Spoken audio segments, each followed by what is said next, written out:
Olha, se tem um livro que chacoalhou o mundo nas últimas décadas, com certeza foi Deus, um Delírio, do Richard Dawkins. É um daqueles livros que ou se ama ou se odeia, sabe? E é exatamente por isso que a gente vai mergulhar fundo nele. A ideia aqui é entender os argumentos principais, o que as pessoas criticaram e, claro, o legado que ele deixou. É uma obra que virou um verdadeiro pilar do pensamento secular. E logo de cara, é super importante a gente sacar uma coisa. Qual era a intenção do Dawkins? Ele não estava só querendo dizer Deus não existe. Não, não.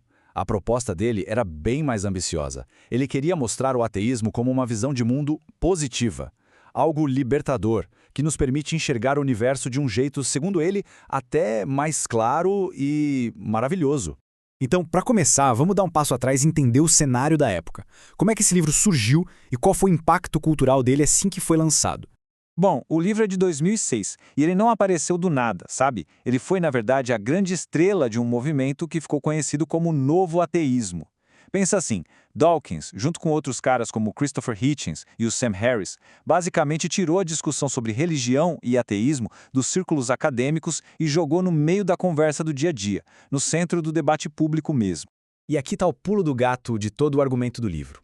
A sacada do Dawkins foi tratar a existência de Deus não como uma questão de fé, que é intocável, mas como uma hipótese científica, algo que, em tese, poderia ser investigado e testado.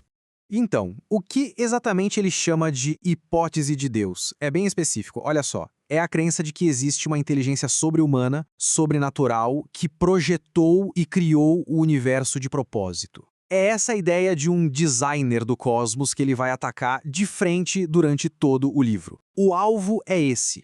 Aí ele entra numa questão interessante. A diferença entre ateísmo e agnosticismo. Agnosticismo é aquela ideia de que, não dá para saber se Deus existe ou não. Mas o Dawkins cutuca essa posição. Ele diz que é meio inconsistente. Porque assim, ninguém fica sendo agnóstico sobre fadas, ou sobre um bule de chá voando em órbita de Marte, certo? A gente simplesmente assume que não existem. Então por que com Deus seria diferente?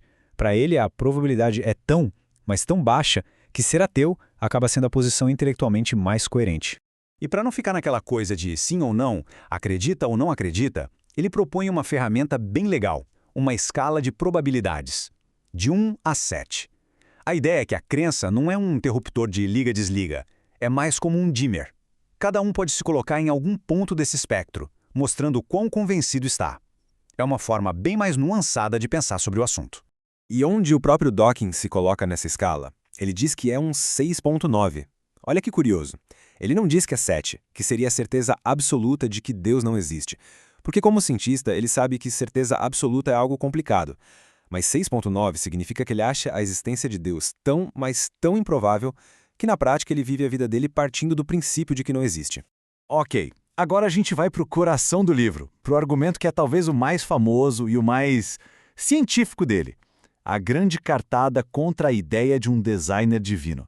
É o que ele chama de Boeing 747 definitivo. Funciona assim. O argumento tradicional, o argumento do design, diz que o universo é complexo demais para ter surgido por acaso, né? Tipo um relógio, que precisa de um relojoeiro. Beleza? Aí vem a refutação do Dawkins. Se o universo é tão complexo que precisa de um criador, esse criador teria que ser ainda mais complexo, certo? Então, quem criou o criador? Para ele, isso não responde nada, só empurra o problema para frente. E aí ele apresenta a alternativa, a seleção natural, que é um processo que explica passo a passo como a complexidade pode surgir a partir de coisas muito simples ao longo de muito tempo, sem precisar de um projetista. Isso mostra bem a diferença entre dois modelos. De um lado você tem o design de cima para baixo, com um criador impondo a ordem. Do outro, a seleção de baixo para cima, onde a complexidade vai surgindo de regras simples, ao longo do tempo. É um processo que emerge, que se constrói sozinho. E na visão do Dawkins, essa segunda explicação não é só mais provável, é mais elegante até. Certo. Então, se a evolução pode explicar a complexidade da vida, duas perguntas enormes aparecem. Primeiro, por que a religião existe? E talvez mais importante ainda, de onde vem o nosso senso de certo e errado, a nossa moralidade?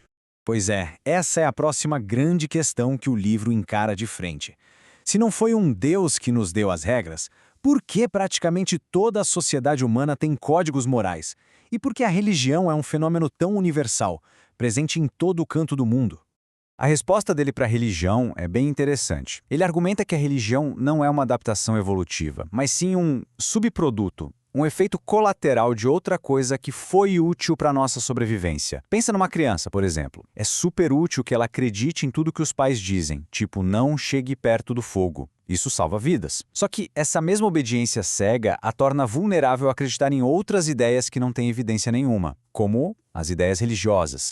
E a moralidade? De onde vem a nossa capacidade de sermos bons? Bom, para Dawkins, ela definitivamente não precisa de livros sagrados. Primeiro, ele diz que a moralidade tem raízes na nossa biologia. Coisas como ajudar quem nos ajuda ou proteger nossos parentes, isso fez todo sentido para a sobrevivência dos nossos ancestrais. E tem mais, nosso senso do que é moral muda com o tempo. Ele chama isso de Zeitgeist moral, o espírito da época. Pensa na escravidão, por exemplo. Hoje, consideramos um absurdo, mas já foi justificada por textos religiosos. A nossa moralidade evolui, muitas vezes de forma totalmente independente da religião. Bom, para a gente fechar, vamos olhar para o legado do livro. Qual foi o impacto que ele deixou? E, claro, quais foram as principais críticas que ele recebeu? E olha que não foram poucas, viu? Vieram tanto do lado religioso quanto do secular. Não dá para negar que o livro foi um verdadeiro fenômeno cultural. Ele basicamente deu voz de um senso de validação para muita gente que não acreditava em Deus, mas não se sentia à vontade para falar sobre isso. Ele tirou o ateísmo do armário, por assim dizer, e colocou o assunto na mesa de jantar. Ele forçou uma conversa que para muita gente era um tabu completo. Mas, como eu disse, as críticas foram pesadas. Uma das principais é a de que ele criou um espantalho, ou seja, que ele ataca uma versão muito simplificada, quase caricata, da religião, ignorando séculos de debates teológicos super sofisticados.